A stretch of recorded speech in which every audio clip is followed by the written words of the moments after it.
নমস্কার, আমরা এখন রয়েছি সুকৃতি ঘোষালের সঙ্গে, সিপিআইএমের গত লোকসভা নির্বাচনের প্রার্থী এবং একজন বিশিষ্ট নেতা। তার কাছে আমাদের কিছু প্রশ্ন নিয়ে আমরা হাজির হয়েছি বেঙ্গল পলিটিক্সের পক্ষ থেকে। আজকে 34 বছরে যেখানে আপনারা ছিলেন এত উঁচু জায়গায়, সেখান থেকে এইরকমভাবে জিরো হয়ে গেলেন কেন? আপনার ব্যক্তিগত বিশ্লেষণ কি? এখন যেটা ব্যক্তিগত বিশ্লেষণ, মানে আমার ব্যক্তিগত বিশ্লেষণ তো না, পার্টি এ বিষয়তে অনেক বিশ্লেষণ করেছে। পার্টির মতটাই আমারই মত।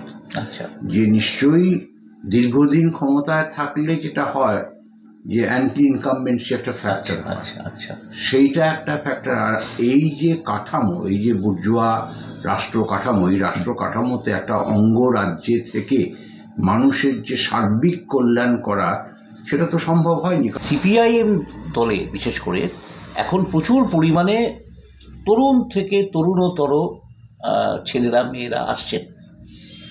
এটা কি একটা ভবিষ্যৎ বলে মনে হয় আপনার? এবং এখন তো সিপিআইএম সেটাও ঠিক করেছে যে সমস্ত এরিয়া কমিটি, ব্রাঞ্চ কমিটিতে তো তরুণদের, মহিলাদের একটা থাকবে আর কি, অংশগ্রহণ একটা নিশ্চিত করা হচ্ছে। দেখুন, এইটা তরুণ বা মহিলা থাকবে না বা করা হচ্ছে, আগে ছিল না এমনটা কিন্তু নয়। এই আভাস রায়চৌধুরী এখন আমাদের কেন্দ্রীয় কমিটিতে আছে, সে কখন গেছে? মানে তারা তরুণ নেতৃত্ব যোগ্যতা অনুযায়ী হচ্ছে সবসময়তেই আমাদের পার্টি এটা অনুমোদন করেছে। কিন্তু যেটা ছিল পলিসি হিসেবে যে সেটাকে করা, সেটা প্রয়োজন মনে করেছে বলে পার্টি এখন পলিসি হিসেবে সব সময় তরুণরা যারা মানে নেতৃত্ব দেবার জন্য যোগ্য, তাদেরকে উপযুক্ত স্থান করেছে। আমি জানি না পার্টির প্রবীণরা কখনো কখনো জেরন্টোক্রেসি ইত্যাদি সমস্ত শব্দবন্ধ দিয়ে এগুলো মানে মিডিয়া সেটাকে বোঝানোর চেষ্টা করে, কিন্তু বুর্জোয়া দলগুলোর এইগুলো নিয়ে কেউ প্রশ্ন তোলে না। কারণ বুর্জোয়া দলের মধ্যেতে কেন্দ্রিকতা, গণতান্ত্রিকতাই নেই।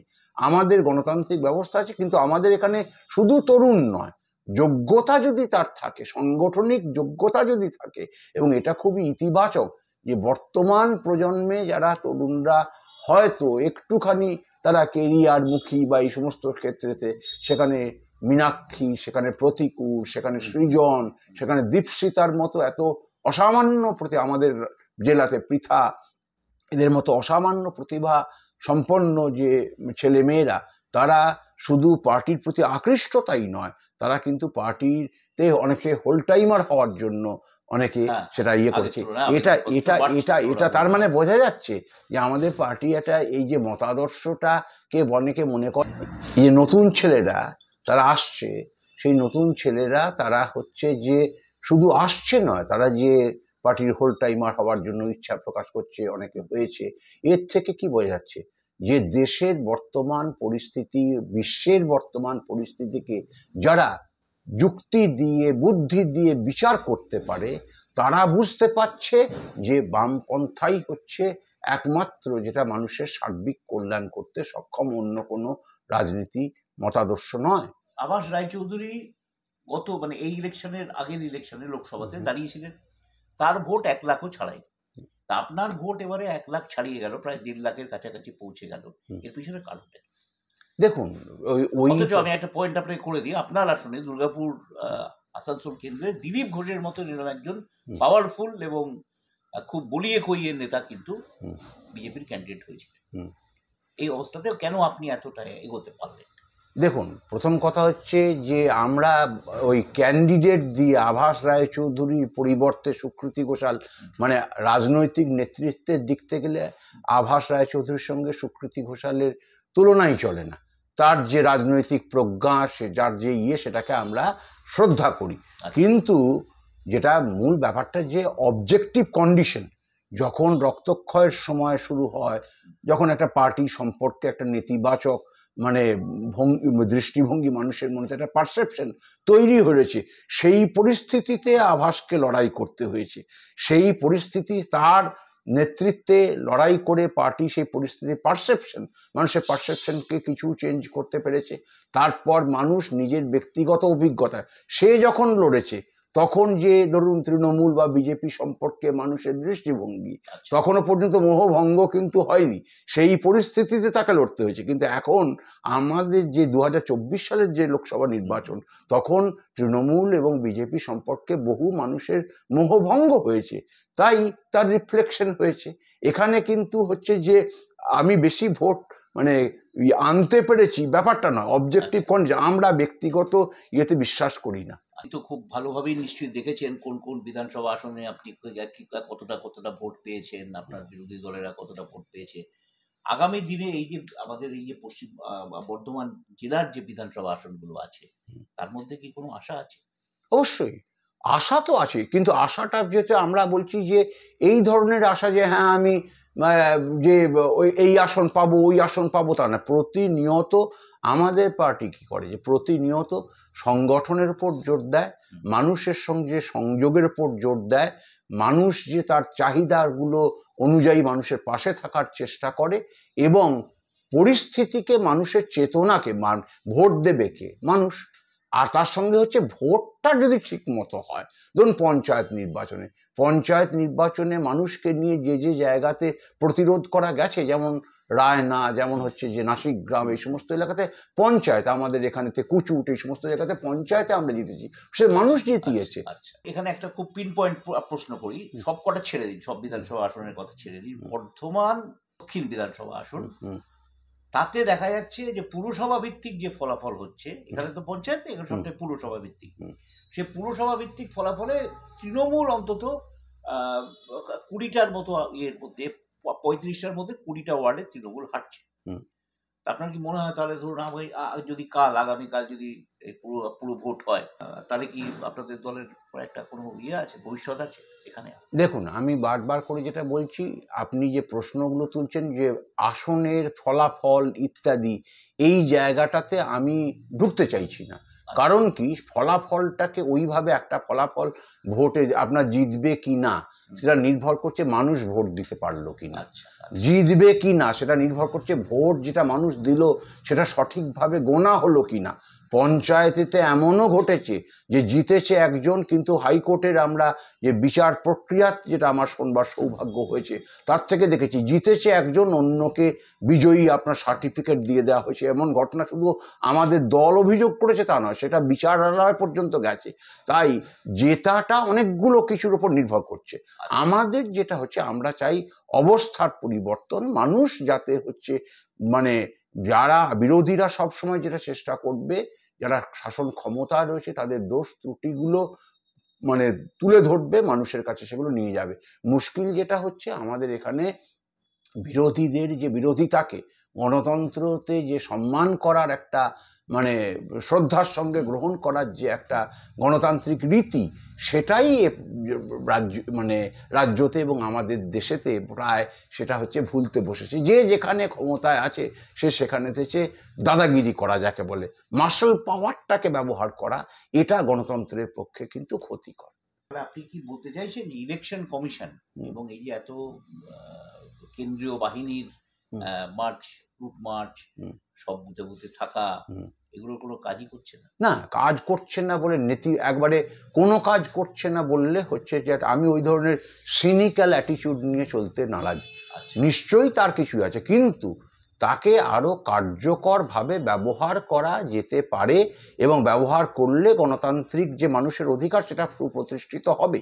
তাকে যদি মনে করুন কেন্দ্রীয় বাহিনী এলো, তাকে সঠিকভাবে ব্যবহার করা হলো না, বা যে জায়গায় ব্যবহার করা দরকার সেই জায়গায় ব্যবহার করা হলো না, তাহলে কেন্দ্রীয় বাহিনী আসা না আসা দুটোই হলো। আপনি ওয়েব ক্যামেরা চালু করলেন বুথেতে, কিন্তু সেই ওয়েব ক্যামেরা দেখার কোনো ব্যবস্থা হলো না, বা ক্যামেরার মুখেতে অনেক সময়তে আমরা যেমন দেখেছি ক্যামেরার মুখেতে একটা সেলোটেপ লাগিয়ে দেওয়া হলো, তার কোনো ছবি উঠলো না। এই যদি চলতে থাকে, তার মানে শুধু একটা বাহিনী নিয়ে আসা বা ওয়েব ক্যামেরা এটাই ব্যাপার না, সেটাকে সঠিকভাবে ব্যবহার করব। এবং নির্বাচন কমিশন খুব সত্যি ভাবে বলতে হয়, তারা এই সব ব্যাপারেতে কিন্তু খুব খুঁটিনাটি বিষয়তে খুব অনেকটা রুটিন কাজ করে, তারা নজর দেয় না। পরশু কালনায় আপনাদের সিপিআইএম এর জেলা সম্মেলন শুরু হচ্ছে। এই জেলা সম্মেলন থেকে আপনি কি চান? পরশু নয়, আগামীকাল 27-এ প্রকাশ্য সমাবেশ হচ্ছে। হ্যাঁ, আগামীকাল প্রকাশ্য সমাবেশ এবং হচ্ছে তারপর 28-29 দুদিন। দুদিন। হ্যাঁ। আপনি কি চাইছেন এই জেলা সম্মেলনের কাছ থেকে? আপনি কি চাইছেন? কি আপনার মনের ইচ্ছে কি এই দাবিগুলো উঠুক বা এগুলো নিয়ে ভাবনা চিন্তা হোক? দেখুন, আমাদের যে কোনো সম্মেলনে, আমাদের সম্মেলনের মানে অন্য দলের প্রথম কথা সম্মেলন হয় কিনা জানি না, আচ্ছা। এবং তাদের সম্মেলনগুলো থেকে তাদের কি প্রত্যাশা সেটাও আমরা জানি না, বা খুব পরিষ্কার নয় অন্তত পক্ষে। আমার তো বয়স কম হলো না, 65 বছর বয়স হলো, আমি তার মধ্যেতে তাদের খুব একটা বেশি খুব আলাপ আলোচনার মাধ্যমে তারা নীতি স্থির করে। কিন্তু আমাদের পার্টিতেই একমাত্র যেটা হয় সেটা হচ্ছে একবার নিচু স্তর থেকে, ব্রাঞ্চ থেকে, আপনার এরিয়া কমিটি হয়ে সর্বত্র কোনো এই পরিস্থিতিতে পার্টি একটা প্রথম কথা হচ্ছে কতকগুলো ইয়ে তৈরি করে যে তুমি সেগুলো নিয়ে আলোচনা করো, আলোচনা করে ব্রাঞ্চেতে যে যেখানে সদস্য সে তার মতামত দেয়, মতামতটা সেটা নিয়ে জেলা স্তরেতে যখন যায়, জেলা খাতে সেখানে বিভিন্ন বিষয়ের উপর, ধরুন সমবায় কি, কৃষি বা বিভিন্ন গণফ্রন্ট, সেখানে আন্দোলন, তার বর্তমান সাফল্য কি, পরিস্থিতি কি, কিভাবে আন্দোলনকে সামনের দিকে এগিয়ে নিয়ে যেতে হবে, সংগঠন কিভাবে শক্তপোক্ত করতে হবে, সংগঠনের ফাঁক ফোকরগুলো কি, দুর্বলতাগুলো কি, সেগুলোকে চিহ্নিত করে আমাদের আগামী দিনের লড়াইয়েতে শ্রমজীবী মানুষের, মেহনতি মানুষের লড়াইকে সামনের দিকে এগিয়ে নিয়ে যাওয়াটাই তো আমাদের কাজ। পার্টি মানে কি, আমাদের পার্টির একমাত্র একবারে এক কথাতে যদি উদ্দেশ্য থাকে, মেহনতি মানুষের সংগ্রামকে এগিয়ে নিয়ে যাওয়া, সমাজ পরিবর্তনের লক্ষ্যের দিকে মেহনতি মানুষকে সামিল করা, এই তো হচ্ছে আমাদের। তার জন্য অভিজ্ঞতা থেকে যা আমাদের শেখা, আমাদের একবারে পার্টির নিচের থেকে সেই সম্মেলনে বিভিন্ন ক্ষেত্রেতে আমাদের সাফল্য ব্যর্থতার আলোচনা করে একটা রাস্তা দিশা ঠিক করাটা, এটাই আমাদের কামনা, যে আমাদের সংগঠন যেন হচ্ছে যে সমস্ত মানে কণ্ঠ যেন সেখানেতে সম্মেলনেতে সমস্ত কণ্ঠ তার উপস্থাপিত হতে পারে, সমস্ত লেভেলের।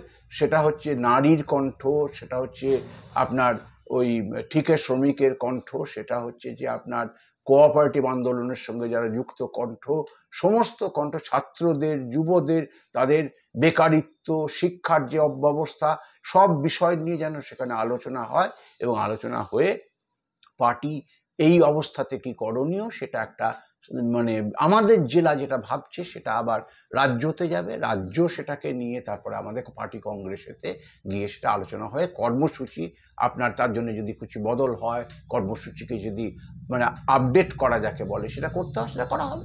আচ্ছা, এইখানে এই যে জেলা সম্মেলন থেকে আপনাদের তো জেলা সম্পাদকও বোধহয় পাল্টান নাকি? হ্যাঁ, জেলা সম্পাদকে নির্বাচিত হন। তো এমন কি হতে পারে যে সৈয়দ সাহেবের জায়গায় অন্য কেউ এলেন এরকম? দেখুন, কে কি হতে পারে না পারে সেটা তো আমি বলতে পারবো না। আচ্ছা। আমি বলতে পারি যেটা, যে সম্মেলনে যারা হচ্ছে ডেলিগেট, তারা আলাপ আলোচনা করে এবং নেতৃত্বের পরামর্শ নিয়ে যেটা ঠিক হবে সেটাই আমাদের মানে রাস্তা। আচ্ছা। কারা নেতৃত্ব দেবেন, এখানে সৈয়দ হোসেন তিনি হচ্ছেন জেলা সম্পাদক আমাদের, শুধু জেলা সম্পাদক নয়, একদম গোটা জেলাতে বিভিন্ন ক্ষেত্রেতে কারা নেতৃত্ব দেবেন সেটা আপনার স্বাভাবিক প্রক্রিয়াতেই, কেউ হয়তো বাদ পড়বেন, কেউ নতুন আসবেন, এটাই তো চলে, সববারেই তো সম্মেলনেতে তাই হয়। মানে আগামী দিনের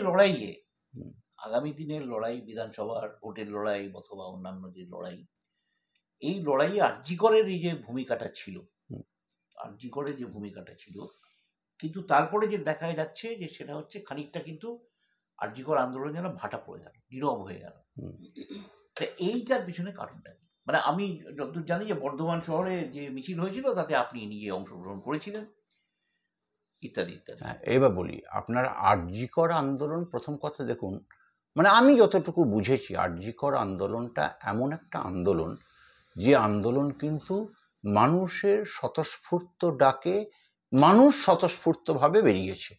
সেটা কিন্তু আমাদের পার্টি, আমি যখন আরজিকরের কোনো মিছিলে হেঁটেছি, আমি সেখানে একজন নাগরিক হিসেবে, সচেতন নাগরিক হিসেবে হেঁটেছি। আমার পার্টি যখন সেটা কোনো আন্দোলনটাকে নিয়ে কোনো ডাক দেবে, তখন সেটা একটা আলাদা জিনিস। পার্টির মিছিলেতে পার্টি যদি সেটাকে ইস্যু করে কোনো ডাক দেয়, আমি যাব, তখন সেটা পার্টির আন্দোলন হবে। কিন্তু এমনিতে হচ্ছে কি, আরজিকরেতে যখন আমরা হেঁটেছি তখন সেটা হচ্ছে সেই প্রতিবাদ, নারীর ওপরেতে যে মানে পরিকল্পিত হচ্ছে হামলা, এবং এটা আমাদের রাজ্যেতে সেটা তো আর্যিকর একটা ঘটনা, সেটা হচ্ছে কলকাতা শহরে ঘটেছে, নাড়িয়ে দিয়েছে, কিন্তু এটাই তো প্রথম এবং বিচ্ছিন্ন ঘটনা নয়। এই যে উপর্যুপুরি ঘটেছে, মানুষের ধৈর্যের বাঁধ ভেঙেছে, এবং আর্যিকর একটা স্বতন্ত্র একটা বিষয় হিসেবে দেখা উচিত। এই কারণে এই প্রথম আমরা দেখলাম যে এই সরকারের, তৃণমূল সরকারের আমলেতে একটা মানুষের স্বতঃস্ফূর্ত এবং সব অংশের, হয়তো দেখা যাবে সেই মিছিলে যিনি হেঁটেছেন তিনি আমার রাজনৈতিক যে পথের সঙ্গে সহমত নন, কিন্তু তিনি সেই ইস্যুতে আমাদের সাথী। তাহলে আমাদের উচিত কি, এই যে স্বতঃস্ফূর্ত অংশগ্রহণ তিনি সবাই করতে পারছে, তাহলে আমাদের ইস্যুগুলোকে আইডেন্টিফাই করতে হবে যে ইস্যুতে আমি মানুষ বেশি বৃহত্তর বেশি মানুষকে involve ইনভলভ করতে করতে পারবো। আচ্ছা, এটাই হচ্ছে মোটামুটি হ্যাঁ, আগামী দিনে শিক্ষা, কর্মসূচি হওয়া আমাদের উচিত। আর্যিকর থেকে শিক্ষা।